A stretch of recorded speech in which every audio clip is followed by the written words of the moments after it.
Political analyst చాలా observations చేశారు. ముఖ్యమంత్రి గారు చాలా ప్రెస్టీజియస్ గా P4 ఉగాది రోజు నుంచి వెళ్తున్నారు. Public private people partnership model అంటే సో సంపన్నులుగా ఉన్న వాళ్ళు పేదలను అప్లిఫ్ట్ చేస్తారనమాట.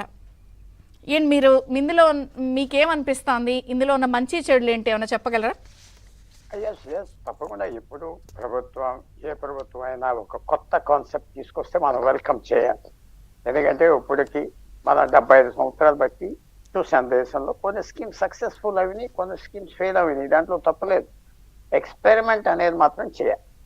4 సంవత్సరాల క్రితం మీకు జ్ఞాపకం చేస్తున్నా, ప్రొడక్షన్ లింక్డ్ ఇన్సెంటివ్ అని గవర్నమెంట్ ఆఫ్ ఇండియా స్టార్ట్ చేసింది. ఎందుకంటే చైనా నుంచి ఇక్కడ ఫ్యాక్టరీలు వచ్చేస్తాయని $20 బిలియన్ ఎంతో కరెక్ట్ ఫిగర్, అంటే లక్షల కోట్లు దాటింది, డబ్బు ఇవ్వటం అంతా జరిగింది. అది పని చేయలేదని ఇప్పుడు అబాండన్ చేశారు. ఆల్ ప్రాక్టికల్ పర్పసెస్ చాలా మంచిది అనుకుంటుంది. ఎందుకంటే ఒక కాన్సెప్ట్ తీసుకున్నారు, ట్రై చేశారు, పని చేస్తుందంటే కంటిన్యూ అమెండ్ చేయండి, లేకపోతే డ్రాప్ చేయండి. ఇప్పుడు తీసుకొచ్చిన స్కీమ్లో ఉన్న ఇన్సెంటివ్ ఏంటంటే నాకు కంపెనీ ఒక మంచి న్యూ ఐడియా సక్సెస్ఫుల్ అవ్వచ్చు, లేకపోతే అనుకున్నా తీయవచ్చు, కానీ మనకు కొత్త ఐడియాస్ కావాలి. ఏ ప్రభుత్వం అయినా ఇప్పుడు భారతదేశంలో చూసేది ఏంటంటే బడ్జెట్లో ఎంత ఇద్దాం, ఫ్రీగా ఏమిద్దాం, అది తప్ప కొత్తది ఏం కనపడట్లేదు. సో ఇది వెల్కమ్ చేస్తాను. కొత్త బ్లడ్, కొత్త ఐడియాస్ మనం ఎప్పుడు వెల్కమ్ చేయాలి.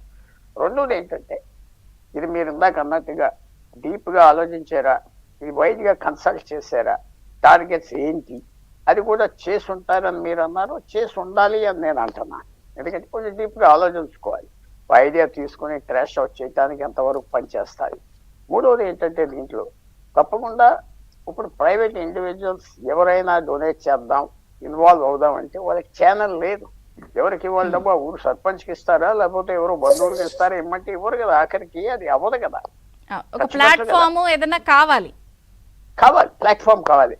మీరు ఉన్నారు, మీరు ఏదో కొద్దిగా మీ శాలరీలో దేంట్లో ఇన్కమ్ ఇద్దాం అనుకుంటున్నారు, ఎవరికి ఇస్తారు? సో ఇది ఒక ప్లాట్ఫామ్, ఇది ఒక ఇంట్రెస్టింగ్ కాన్సెప్ట్. మీరు లింక్ చేయటానికి మీరు తప్పకుండా చాలా మందికి మనం ఏదో చేయాలి, ఎక్కువ కాకపోయినా సంథింగ్ నా ఊరికి లేకపోతే పీపుల్కి చేయాలి. అది నుండి నా ఏదో క్లౌడ్ ఫండింగ్ అంటాం. క్లౌడ్ ఫండింగ్ వెళ్ళగానే కొంతమంది తినేస్తున్నారు, కొంతమంది అందట్లేదు, అది రూటీన్ కాదు. So this a good concept. ఎవరైనా డొనేషన్ చేయాలంటే ఉన్నది. ఫోర్త్ పాయింట్ ఏంటంటే నాకు ఒక అల్పించాను, ఇది అది పేదవాళ్ళకి ఇస్తాం, ఇది ఇస్తాం, అది రూటీన్గా అనే బదులు కొంచెం లోవర్ మిడిల్ క్లాస్ పీపుల్ కూడా ఇవ్వచ్చు కదా. ఎవరైతే కష్టపడుతున్నారో, సెల్ఫ్ ఎంప్లాయిడ్, నెలకు 10,000 15,000 సిటీస్లో సంపాదిస్తున్నారు, వాళ్ళకు చెయ్యి కూడా ఇవ్వచ్చు కదా. వాళ్ళు కూడా ఇంక్లూడ్ చేయాలి. ఎందుకంటే మేజర్ పవర్టీ అంటే మెరీ బిలో పవర్టీ లైన్ కాకుండా కూడా కొంత రియల్ లబ్ధిదారులను చూడాలి, తప్పకుండా చూడాలి.